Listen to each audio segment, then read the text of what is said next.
Welcome back to the podcast. Today, we are joined with Sara Artemisia, our friend and colleague. We are going to be talking about plant spirit consciousness, how it relates to our intuitive development and soul purpose. And we're really hoping to have probably what's likely to be a wide ranging conversation and really responding to the moment where we're inhabiting right now. So, welcome, Sara. She is a flower essence practitioner, plant spirit wisdom teacher, and the host of the Plant Spirit podcast. Sara helps wellness professionals and empaths clear their inner blocks and clarify their life purpose by working in collaboration with plants and the conscious wisdom of nature. Having always felt connected to nature and the sacred foundation of life, she's also been coaching individuals to move through obstacles for over 14 years. She deeply loves the land and place where she lives, which is the traditional ancestral homelands of the Takelma and Shasta people in Southern Oregon. Welcome, Sara. Good to have you. Thank you so much. So wonderful to be here with you both. Yeah, and it's great to have you on after we both Kathleen and I were guests on your Plant Spirit Herbalism Summit, and then you were a guest speaker on our Flower Essence Conference. And so it's great how it all comes around like this, and to have met you through those processes, and now just to be able to chat about whatever we want. So great. Yeah, to just continue the conversation. I love it. It's an endless conversation with the plants. So it's wonderful to be here again. Yeah, and it's an organic process, right? We're always learning and we're always responding in the moment of whatever the plants are talking to us and sharing with us. Maybe start off, because perhaps on the podcast, our listeners may not know you as well. It'd be nice to hear maybe your origin story, if you'd be so kind as to share. I love that question. Well, the plant origin story. Honestly, I feel like I've been connected to plants my entire life. I was raised by hippie parents, and so it didn't actually know until I started going to elementary school that not everyone was, using healing salve and drinking tinctures and and using rescue remedy and things like that from a very young age. So the plants have always been a part of the journey, and as I moved into adulthood, I started to really connect with the plant spirits so deeply for years. And then it got to a point where I realized that I needed to deepen in my relationship with the plants, both spiritually and physically, and start to bring that forward into the world more. And so it has definitely been a huge journey with the plants. And I am so grateful for their guidance and support. And I feel them so present every single day. And it has been an incredible journey of evolution with them that I feel will continue for the rest of my life. And the thing that I absolutely love so deeply about working with the plants is that I feel that there's this open channel of communication where I receive guidance from them on a regular basis. And so there's this sense or understanding that whereas before I started working with the plants, I felt in this conscious open way, I felt like I needed to have things all figured out. Like I needed to have my life mapped out, or what's the plan and what are the steps to get there, the exact trajectory kind of a thing. And since working with the plants, my experience has been much more of they are providing this guidance of healing, loving, alignment, really being in my center as I step forward in this life. And that I don't need to know what's 5 steps ahead, that if I'm just tuned into the inner self, tuned into what's happening in this moment and listening deeply to what their guidance is, that I will be steered in the right direction. And so this is why this has become my life work. Absolutely. Yeah, there's a couple pieces that that you were saying, and I was like, yes, exactly, that's it. And I think that one of the reasons why we connect so well is just that being on that plant path and having that strong calling, and probably most of our listeners as well having that calling to be on the path. And when we talk about our purpose, and I've been thinking about it a little bit, like our soul purpose, how did we get here, right? And it, for me, I know it never came in as, I mean, it was never obvious it was like that. It was like one step led to the next step, led to the next step. And the more I did that, and the more I listened and paid attention to like the signs and what nature was telling me, and that brought me to all of these places, that then it became clear, this is what I am meant to be doing here. So I don't know if it sounds like it's like that for you as well. And so thinking about, what are the plants that helped us? Are there plants that helped us do that along the way? I'd love to explore, what are there flower essences or plant energies that maybe opened the door even more for you in that path? Oh yeah, 100%. I love that question. And honestly, working with flower essences period opened up that door of connection and deepening and understanding about who am I? What am I really doing here in such a huge way? And this is largely due, I feel, to the fact that I am a very sensitive, empathic person. And so with the flower essences, what I feel that they help with is helping to clarify, both helping to clarify what is my energy, what is mine, what is happening in this energy field of this self right here, right now, and what is not, like what is maybe, say, for example, messages of society, or, the chaos that's happening on a daily basis in the world. So that has been really helpful. And the other thing that I love about the flower essences that I feel has been so clarifying is that I feel when I work with certain flower essences that they essentially straighten out channels of light in my body, and through that I'm able to receive information in such a more clear way. There's so much clarity that happens as a result. And so there's so many plants, but some ones that are coming to mind that have been hugely instrumental for me in guiding my path have been bay laurel, cedar, redwood, oak, motherwort, dandelion, and rose. So that's a lot, but definitely rose continues to come back up again and again and again. And my sense with this, because I wasn't always a rose person for decades, actually, from childhood until my early 30s. I would say I was a green plants person, because I was so much more interested in this aspect of, the underdogs of life. I grew up Quaker, so being involved in social justice has always been a part of my worldview, my schema for understanding the world and reality. And so even in the plant realm, I was like, well, what about the green ones?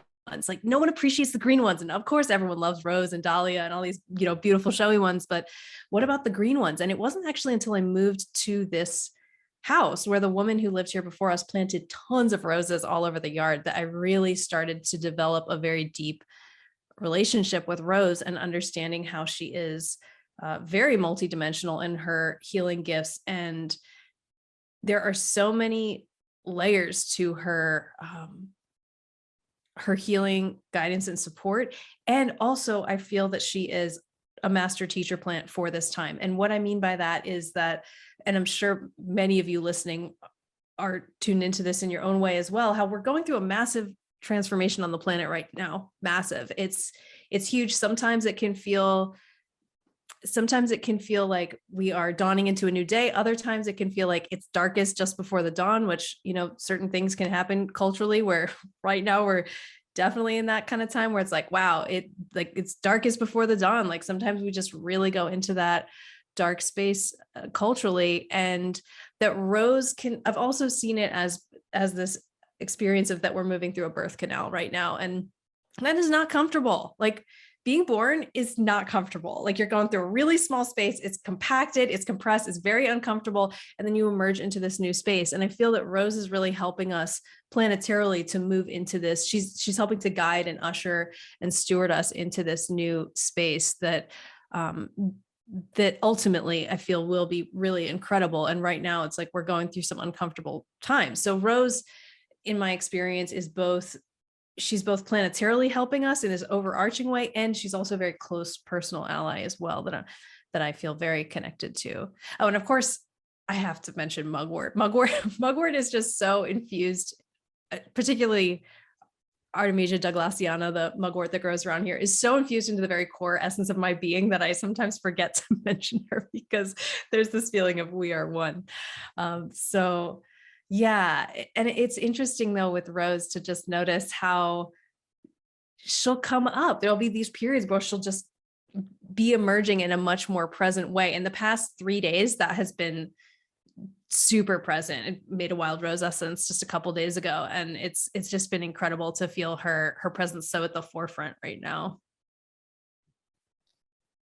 For me, the thing that so many people who maybe haven't lived with roses or experienced wild roses, because it has been in the modern era of modern rose breeding, particularly the previous century, they were hybridized into essentially heads without bodies.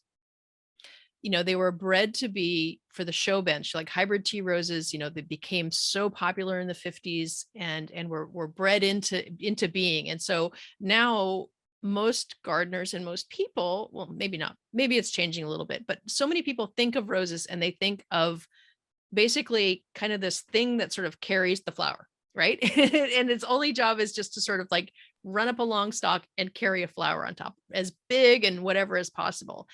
And for me, this is kind of like this whole extension of the human experience, which is the over intellectualization of life, where basically the only thing we care about is from the chin up. And it's not a lived experience, right? And those roses required a lot of inputs. They required, a lot of fungicides and chemical sprays and all that. And it diverged so far from who the rose is in her wild form. So I think there's something to be said in the parallels in humanity where we've realized that, oh, we have bodies. We have to take care of our bodies. We have to take care of the microbiota of our bodies. We have to, we are important in our lower selves to carry our consciousness along into life. So I think that's a long way around of saying the wild roses have something really important to offer that's beyond just the experience of the flower and the fragrance, that they have roots and stems and thorns. Totally. Yeah, I feel that so much with the wild rose. And as you're talking, I'm recalling how last year I learned that here in Oregon, they have found fossils of rose that are 35 million years old. Rose has been around here, close to where I live, for 35 million years. A plant that has been around that long definitely has something to teach us. And so I'm just so grateful to Rose and to Wild Rose in particular for that very reason of what you're bringing up, that, she does have these really soft, beautiful petals, but also thorns and a woody stem, and really helps with understanding boundaries and what does it mean to be connected. Particularly, I feel that Rose supports with really being connected with the divine sacred feminine. And so what does that mean? What are the many faces of the divine sacred feminine, right? We have certainly, of course, Mother Mary and Guadalupe and Durga and Kali. It's like there's a huge spectrum of the faces of the divine sacred feminine. And in my experience, Rose embodies them all. She embodies them all. And that is such a gift to be able to connect with these many faces, many facets of the divine feminine, particularly in the time that we're in now, that it's like, yes, being connected with the thorns, with that woody stem, with the strength of that woody stem and the boundaries, that is so important, particularly for folks who are more empathic and sensitive, to really know where are our boundaries and what does it mean to put out a compassionate boundary while still being connected with the soft unfolding of the heart. 100%, because it's like that female experience has been like sanitized into, oh, you're supposed to be nice all the time. You're supposed to be smiling all the time. And the experience of the entire complete female is a little wider than that. And I love how you brought Durga and Kali into this conversation, because she is female too. And, when her boundaries are trespassed, watch out. The power of the female, the power of the woman, um, as they've done their best to take it away, but they were not successful. And so Yeah. our wild rose ancestors help us remember our feminine fullness. The love is there, absolutely, but also that backbone and those thorns.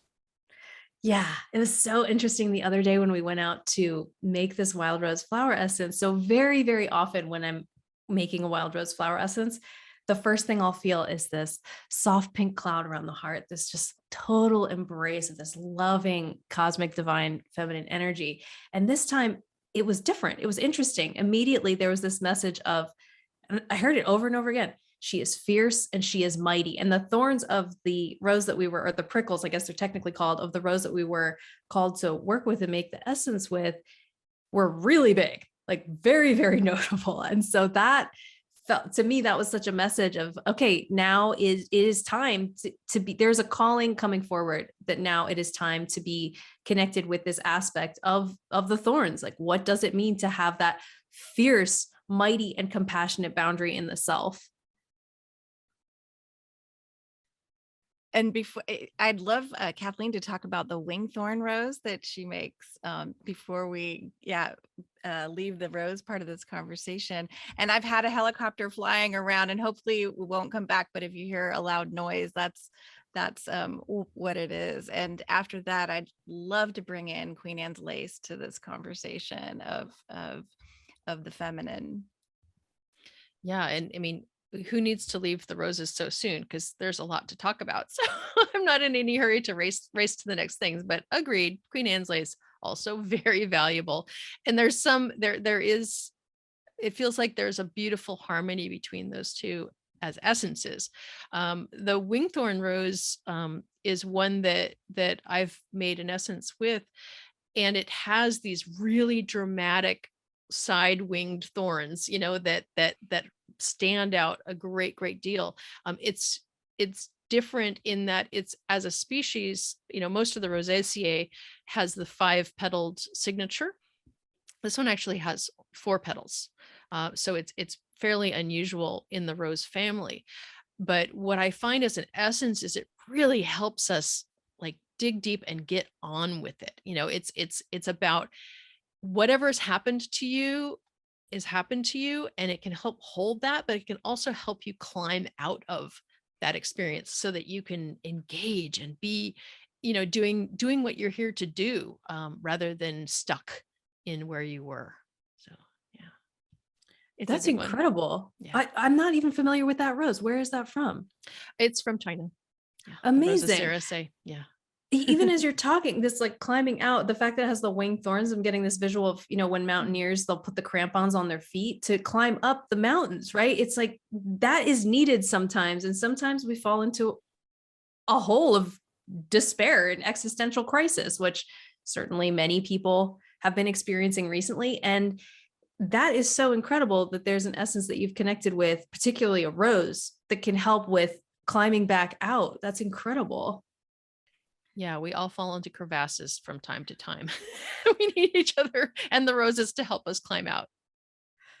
Yeah, when I first saw a picture of it, Kathleen, I was just really struck by the imagery, just the way that those thorns look, and you can look on on Kathleen's Flora of Asia website to see the photographs of those winged thorns that are just so prominent on that plant. It's really incredible. So yeah, as soon as you were talking about the thorns and all of that energy, that just immediately came to my mind, that we had to bring into this. And yeah, we don't have to get off the roses. I know we love them. There's so many aspects, and like you say, there's so many pieces. It's one of those, some essences are really kind of narrow, or not narrow, I hate using that word, but they're very much more specific. And then there's some flower essences and plants that are just, they have so many aspects to them. Redwood is one, rose is another. And some of the roses that I've bonded with or had great experience with are the sweet Briar Rose, which isn't native to California, but it is a wild rose. And it's one of the it's probably the thorniest, I think, of those wild roses. That sweet briar, they call it a briar, and sweet because it smells like apples. So it has this really kind of, I don't know, fairy tale thicket kind of energy to it, which brings to mind all of those journeys of having to to get through the thickets to go on your journey to solve your task. And that kind of in a way brings it back to like to the purpose of the soul, like why we're on this planet, and that journey of each step and like solving each problem as it comes along. But in all fairy tales, there's helpers and there's wisdom that you have to be open to see. In fairy tales, it's like the old lady on the road that asks you for a favor, and if you didn't give it to her, you weren't going to get the gift that was going to help you on your next leg of your journey. And for how that translates, I think, into our modern path is to be, the message is really to be being open to the signs, the synchronicities, the symbols, and that's how you get those clues. That's how the universe is communicating with us. And if we just go through life with blinders on and we don't pay attention to those things, then we're missing out on so much. We're missing out on so much guidance. And so some of the flower essences, to me, I think, when we talk about finding our purpose or connecting with our soul, is just about giving us this helping us be just more open and attuned to to the signs, to what's happening, and to the messages. And some of them, like Queen Anne's lace, help with that seeing, that clear seeing. And that's the traditional kind of flower essence use of it. But I've sat with Queen Anne's lace. In fact, it was the first flower essence I ever made. And it's really called to me, especially in the first few years of making essences, to really sit with it and look at all of its cycles, all of its patterns, and the way that the plant moves through its cycles. So there's a couple things about Queen Anne's lace. And to me, the first thing, and again, with that the way that you identify it, because for some people is hard to identify and get mixed up with things like poison hemlock. And of course you don't want to do that. It's very different once you do get to know it. But there's like a little rhyme about how the queen has hairy legs, and that's saying that there's hairs on the stem of Queen Anne's lace. And so I always thought, that is so funny, because it kind of speaks to that irreverent nature, that nature of her sovereignty. She's sovereign. She's a queen. She has control over herself, over her kingdom, over her body and her rights. And she doesn't care if her legs aren't shaved. She doesn't care if she has hairy legs. She's the queen, and it doesn't matter, And when you watch the Queen Anne's lace and how it blooms, and there's the little red or purple or black single flower in the middle of this beautiful creamy white flower head, that's said to, the story is that it's signifies a drop of blood that Queen Anne pricked her finger on a needle when she was embroidering. And then there's the connection with that female blood. But the flowers, what's so fascinating to me is there's bracts underneath them. And the way it flowers is it starts out sort of the umbrella is sort of kind of a little bit down, and as it blooms, the umbrella part of it becomes flat and very open, and that's where you see those beautiful pictures. But as it ages, it starts to go inward, and the bracts go around to protect it. So it has this whole protective aspect that you don't hear talked about in the flower essence descriptions or the energetics. There's this complete protection of female cycles. And so it's such an energy for like the divine feminine and protecting women and having honor and sovereignty over their timing, the timing of when they are going to go to seed. Basically, they're protecting the seed, and the seeds have been used medicinally for some, let's just say, helping women to manage their cycles and their own decisions and their timing as well. So I really love all of those dimensions and bringing that in. Yeah, I love that you just brought that up with the Queen Anne's lace. That's incredible. And that aspect, I'm reminded as well as you're talking about how the plants, it's like they provide archetypal maps for us to understand how to be in the world, that there are so many distractions, intensity, chaos, tragedy, all this stuff happening that it can be so easy to get swayed out to sea or lose touch with our center. And the plants, all we have to do is look to the plants, like look to Queen Anne's lace or look to Rose, just look to the plants and just ask them, how do you do it? What are you doing? And how are you doing it? And that aspect of, like you were saying, with the Queen Anne's, first of all, the irreverent nature, I love that.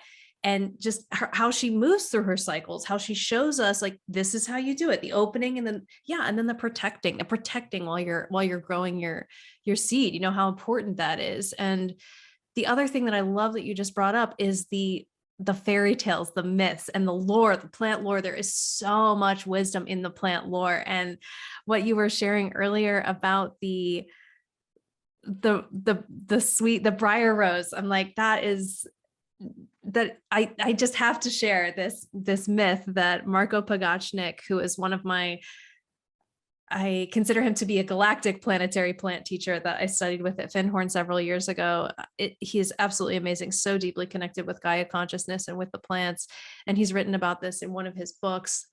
And also shared it when I studied with him in Findhorn. And he shared about the story of Briar Rose, of little Briar Rose, which we know in pop culture as Sleeping Beauty, and how when she and so could I just share it? Actually, it's so amazing, and just it feels so relevant to what you were just talking about. And so for those of you who don't know, the story of little Briar Rose, of Sleeping Beauty, is that when she was born, her parents invited everyone she was a princess, and her parents invited everyone in the kingdom to come to celebrate her birth.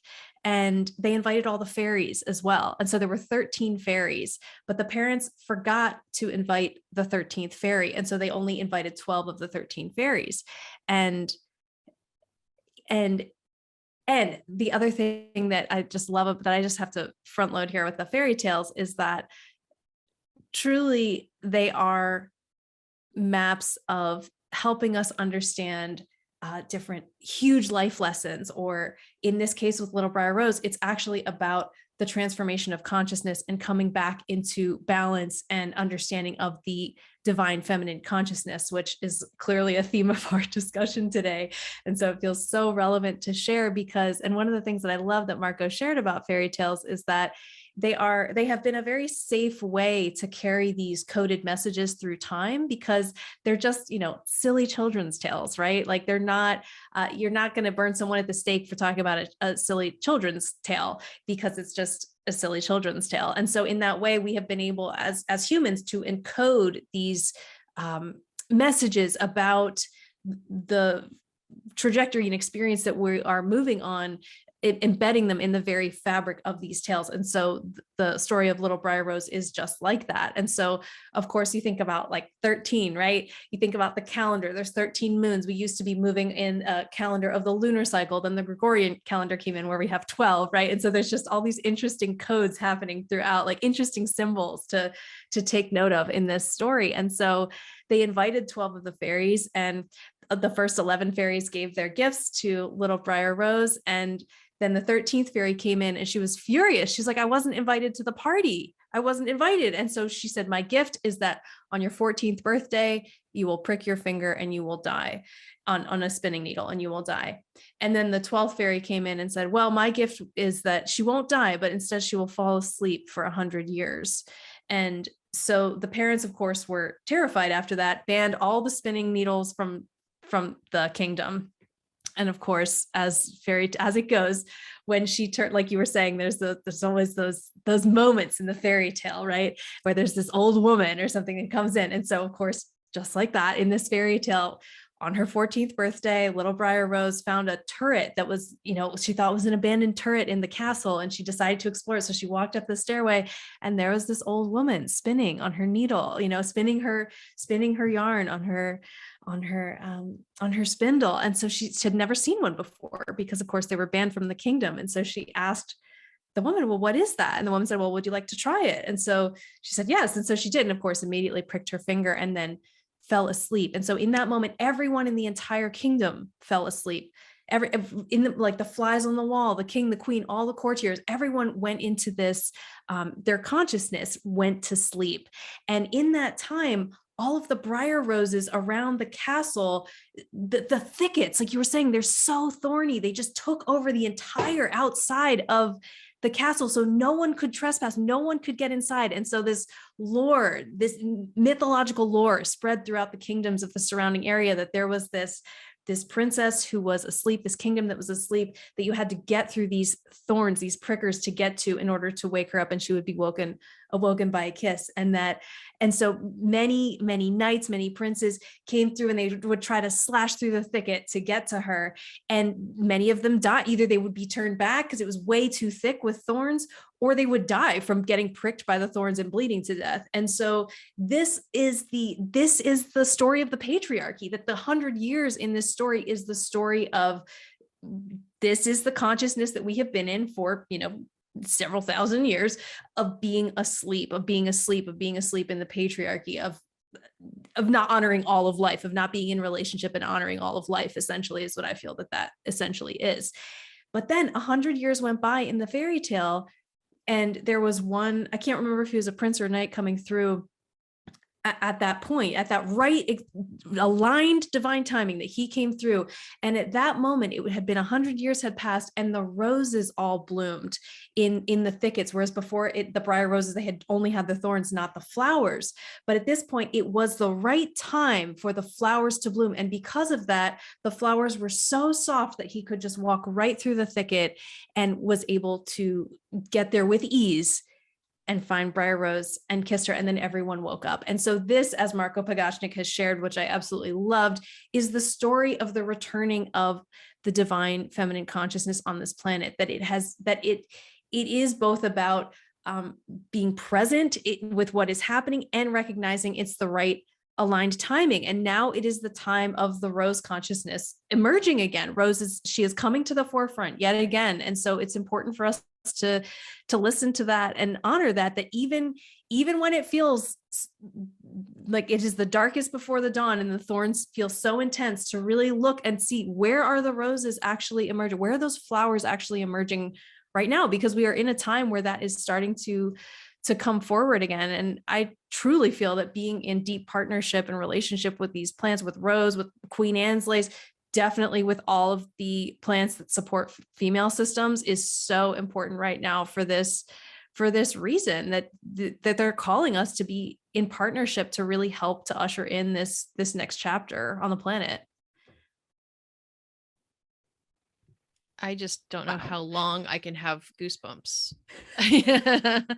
The whole story is just so resonant. And isn't that when you hear truth, your body says yes? And I think that's where we are, is that's what the plants teach us. The plants teach us how to listen with our bodies. Our heads can be fooled. Some slick talker can come in and either stir you up with one thing or the other, or, snow you with bullshit, as they say. But your heart, your gut, your body knows what's truth. And when you can hear something and really drop in, you know what's right. This is what plants teach. When people talk about developing intuition, it's not an up and out intuition that we encourage. It's a down and in. And when you sit with the plants and when you sit with their, and when you observe closely and you spend time with, and you start to get messages from, you feel that truth, you feel that ring of truth within your body. And that's how you know when you when you're connecting to your intuition. I'm assuming that that's probably your experience also. Absolutely. Yeah. The wisdom of the body is so powerful. And the plants have been my greatest teachers in that way, because I certainly, for many multiple decades of my life, was super cerebral. And it's like, in being in relationship with the plants, I was able to really come into understanding, yes, love the body, like love, be in the body, listen to the body, because the body, in my experience, has wisdom that is infinitely larger than the mind. I mean, even Heart Math Institute, there's scientific research that's been done that shows how the electromagnetic field of the heart is, I think, something like 25 times that of the brain, that it's so important to be able to tune in and listen to the wisdom of the body, particularly as we move through chaotic times, or anytime we come to a choice point in life of like, am I doing this thing or this thing? Well, what does the body say? What does the body say? And in my experience, working with the plants in a very deep way helps us to connect with that much more clearly. Yeah, and with the Queen Anne's lace, there's another aspect that is the root. It's got a very deep taproot, which is the wild carrot. It's Dacus carota. It's actually the wild carrot that modern carrots were hybridized from, I suppose. So it's got, in addition to this lightness and frilliness of the flowers, and then that the way that the blossom is, with its sort of effusive airiness, and then the third eye aspect of it, it's got this long taproot and down underneath, just grounded into the earth and to earth consciousness. It's so grounded, and so it's helping to bring that intuition and that listening and that wisdom into the body. It's very much about the body and listening to the body and the body's timing. And isn't it also you look at the flower, if hopefully those who don't know this flower can look it up. Many of us have some familiarity with it as sort of a roadside plant. But if you look at the flower, you're like, oh, it's so pretty and soft and lacy. And if you thought that was the plant, you would be mistaken. It's just like the rose is just the flower. No, no, no, no. The whole plant is the entire medicine, right? And that root is essential because it grounds that open flowering into, the full existence, the full embodied existence.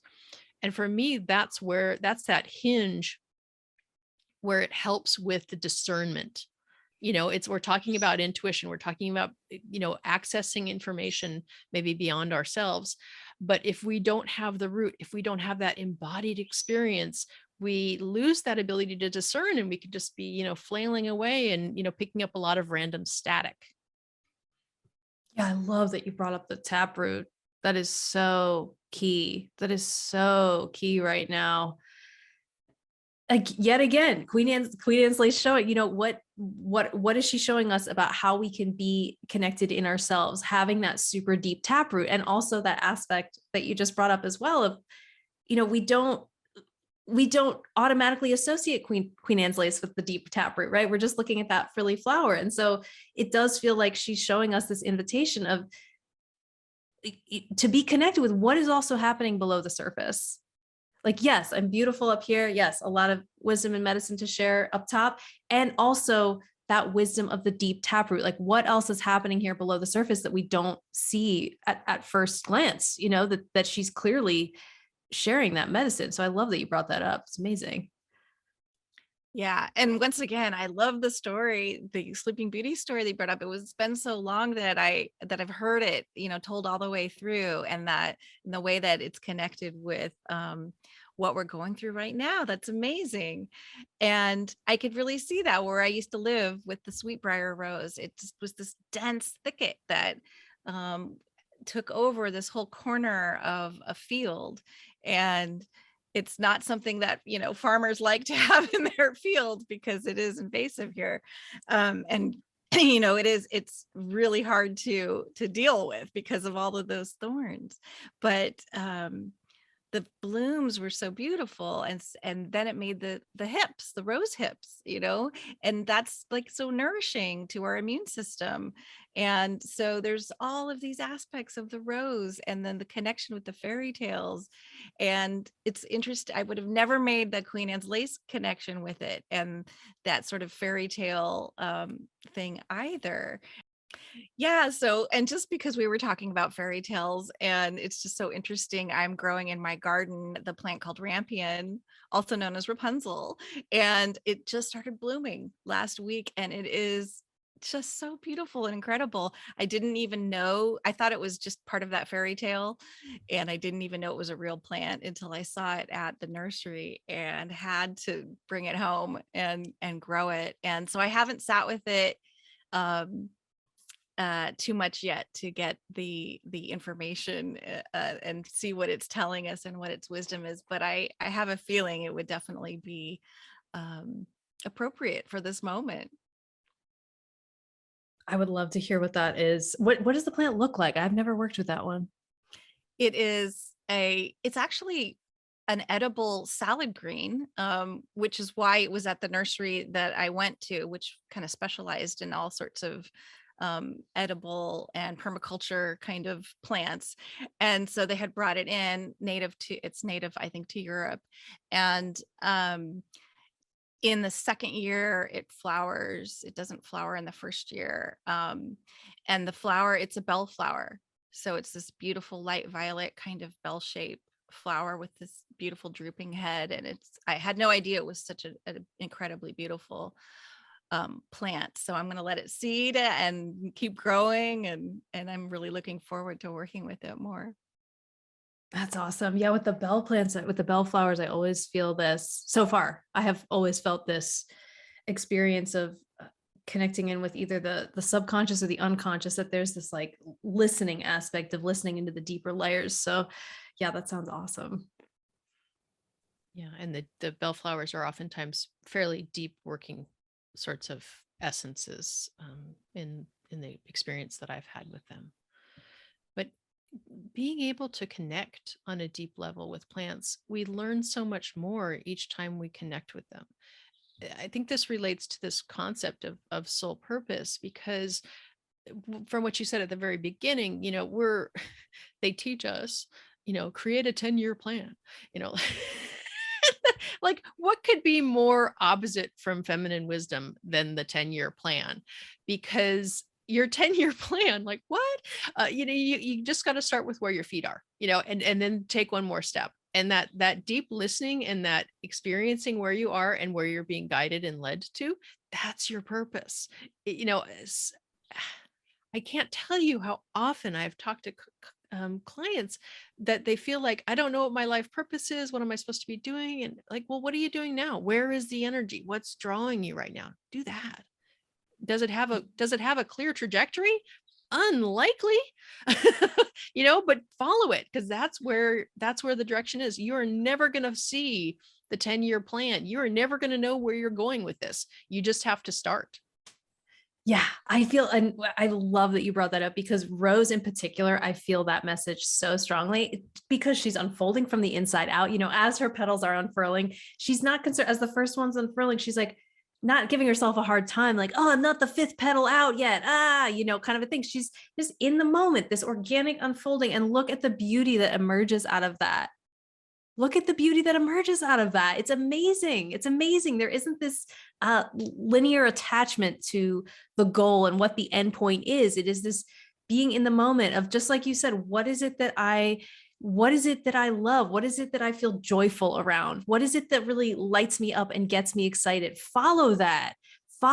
Those are breadcrumbs and the embodied experience of your purpose, of really what it is that you are doing here, what it is that you are feeling called to step forward to continue to explore and emerge into, that this is so important. I think because we live in a time where there's so much information available, you can go down literally any rabbit hole online, that it can be overwhelming sometimes to really know, what is it that I'm feeling called to? Like, what direction am I supposed to go in? But really tuning into what is it that lights me up, that gets me excited for the day? What is it that gets me out of bed in the day and helps me feel excited to be alive? That this is your answer, to follow that, to honor that. So important and fun, which of course for me is all about the plants. I'm like, and particularly when there's these times of intensity going on, like we've been experiencing this past week, I'm like, every single day, yes, do something very embodied and connected to the plants every single day. It doesn't matter what else is going on, because that will help me stay connected to my joy, to my core self, to my center, to my purpose, to what it is that I'm doing here. And so that definitely is the invitation for everyone listening, is to connect with what is it that brings you joy, and do that in an embodied way on a daily basis, if possible. Mm. And I heard you say something, and I feel like, oh man, I would jump in on this, because if you look at the wild climbing roses, which a lot of the roses that I work with are essentially ramblers, scrambler, climbers, the thorns actually give them purchase. The thorn is what they send up a cane and grab onto something, and that helps them ascend trees. The thorns are there to help stabilize you, so they're part of that signature of going into the light, going to where they're drawn, going, using whatever is available to them. If there's a tree there, if there's a shrub there, they're going to climb it, no problem. And that partly too, that's that following in that moment, like, where's my next place where I can grow? Where can I get a foothold? Where am I going next? So I felt like I had to share that part about the utility of the thorn, of the rose. Love Yeah. that. And well, you know what? I have a Lady Banks rose growing up a redwood, and that's pretty awesome because it's at least 30 feet in the air at this point, Um, but I wanted to say that I wanted to bring in, when we're talking about life purpose or soul purpose, it's not just one thing. It doesn't have to be just one thing. And in fact, we're probably, most of us here, to learn many things. So we could have 100 soul purposes or purposes in our lifetime. And there's this concept of, okay, I'm going to be this when I grow up. It's just so, it never resonated with me. It's just foreign to the consciousness of me, of being, the divine feminine, and the way that I'm moving in the world. And for someone too who has a lot of interest, so I'm someone who's had a lot of interest and done a lot of things where I've gotten good at, I was a computer programmer. How different could that be than working with the plants and doing flower essences? And so over my lifetime, I've done quite a few different things that I had enjoyed and had felt some purpose with for a time being, and that was right for that time, and it gave me that knowledge and information to move on to the next thing. And so, there's a book called You Don't Have to Choose. I think the author, I think she's the author of Wishcraft, but I can't remember her name at the moment. And she has written quite a few books about finding your life purpose, but she talks about, you don't have to choose. You can have multiple interests. You can do multiple things. And when I first saw that so many years ago, that book, I was like, oh, all these lights went off in my head. I'm like, of course, you don't have to find the one thing. I was always worried about it. Like, what is that one thing that I'm supposed to be here? It's supposed to do. And there doesn't have to be the one thing. So I just wanted to really make sure to bring that in. There can be multiple things, and it is a process. It's a journey. That's why we call it a journey, right?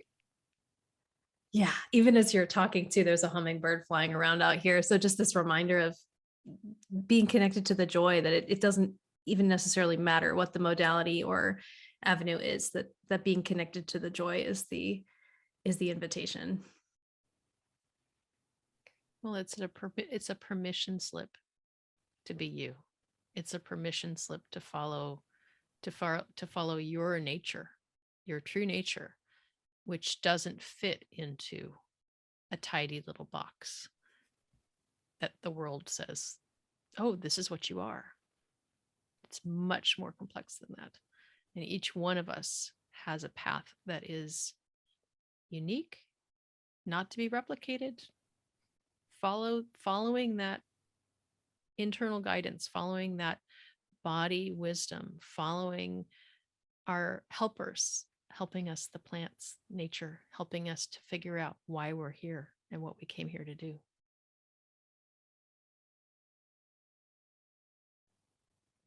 This has been beautiful. Thank you for sharing with us, Sara, this time, this space, and this unfolding nature of the rose. It's been perfect. It's been so wonderful to connect. And yeah, thank you both so much. I just love what you do in the world. And I love how the plants provide this bridging to connect with people like this. It's absolutely amazing. So thank you so much. Let's let people know how they can find you. Oh, thank you so much. Yeah. So my website is multidimensionalnature.com. And you can also find me on Instagram at multidimensional.nature. And if you're interested in diving deeper into connecting with plant consciousness, I do offer the Plant Spirit Wisdom Academy, which is a very deep dive into learning how to communicate with plants and understand the energetic language of nature. I'm also an Akashic Records reader, financial coach, where we really look at working with money from this aspect of understanding the ecosystem of life and how money is functioning within that system in your life. And also do flower essence consultations as well. And so for Patreon subscribers, specifically of the Flower Essence podcast, you can get a 10% off a flower essence consultation if you're interested in that as well. Thank you. Wonderful. And thank you so much for that. I'm sure that our patrons will appreciate that. Thank you for sharing this time with us, spending time in the garden. We're really grateful for you, for your presence in the world, for everything you're doing to help spread the message of nature, spread the message of the wisdom and gifts of nature. So thank you, ally. We're all working in this field together. So really appreciate. And thank you, all of you listeners and viewers, for participating in this process also, because you too are part of this circle. We really appreciate you and know that you're doing good work in the world too.